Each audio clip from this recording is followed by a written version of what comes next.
বিশ্বের লাখ লাখ মানুষের জন্য যুক্তরাষ্ট্র ড্রিম কান্ট্রি হলেও ট্রাম্পের সীমিত অভিবাসন নীতির কারণে ভাটা পড়েছে ইচ্ছে পূরণের।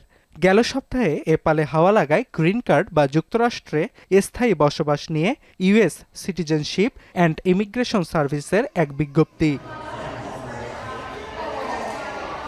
এতে জানানো হয় যুক্তরাষ্ট্রে বসে আর গ্রিন কার্ডের আবেদন করতে পারবেন না অস্থায়ী ভিসাধারীরা।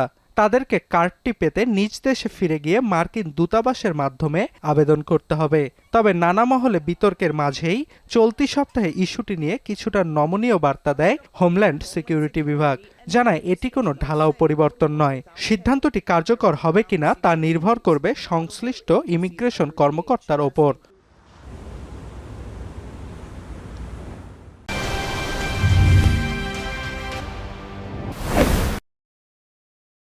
কর্মকর্তারা চাইলে কিছু বিশেষ পরিস্থিতিতে গ্রিন কার্ডের আবেদন করা ব্যক্তিকে নিজ দেশে ফেরত যাওয়ার নির্দেশ দিতে পারেন।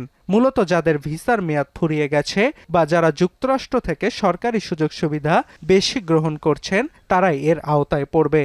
এছাড়াও এই বিশেষ ক্ষমতা আগে থেকেই ইমিগ্রেশন অফিসারদের ছিল বলেও নিশ্চিত করেছে হোমল্যান্ড বিভাগ। তবে হোমল্যান্ড সিকিউরিটির নমনীয় বার্তা মন গলাতে পারছে না অভিবাসন প্রত্যাশীদের। অনেকেই দ্বারস্থ হচ্ছেন আইনজীবীদের কাছে। আইনজীবীরা বলছেন এটি কেবল নীতিগত একটি পরিবর্তন, বৈধ কোনো আইন নয়। তাদের ব্যাখ্যা, দীর্ঘদিনের প্রচলিত নিয়ম একতরফা নির্দেশনার মাধ্যমে পরিবর্তনের চেষ্টা করলে তা নিশ্চিত আইনি বাধার মুখে পড়বে। যুক্তরাষ্ট্রে স্থায়ী বসবাসের ক্ষেত্রে একটি বৈধ অনুমোদন হল গ্রিন কার্ড।